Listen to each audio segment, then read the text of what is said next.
Доброго дня вам! Я Мурат бин Муслим, и вы на канале Курдское просвещение. Дорогие друзья, я хочу сообщить вам, что вышел в свет новый словарь курдского языка. Автором этой книги является Ахмедова Гульнара Сулхадиновна.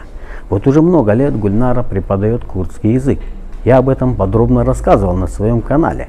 Ссылку на этот сюжет я оставлю в описании, друзья. 4 года Гульнара плотно работала над курдско-русским словарем и в этом году закончила эту работу. Это новый курдско-русский словарь, основанный на работах известных курдских лингвистов и языковедов. Словарь содержит 12 500 слов. Мне посчастливилось присутствовать при этом процессе, и скажу вам, это непростой труд. Каждое слово перепроверялось на 3-4 языках. Обложка словаря исполнена характерной курдской культуре и символике в 3 цветах – красном, желтом и зеленом. В формате А4 содержит 50 страниц. Соответствующими органами Мамуста Гульнаре выдан патент об авторском праве на эту книгу. В данный момент Гульнара готова рассмотреть все предложения о печати и тиражировании словаря.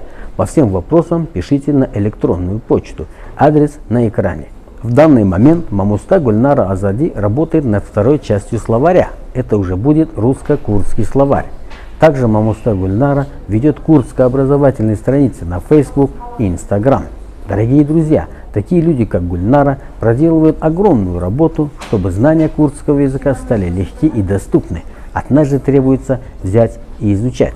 Подписывайтесь на наш канал, ставьте лайки, пишите комментарии и распространяйте наше видео. Всю эту работу я делаю для вас. До встречи!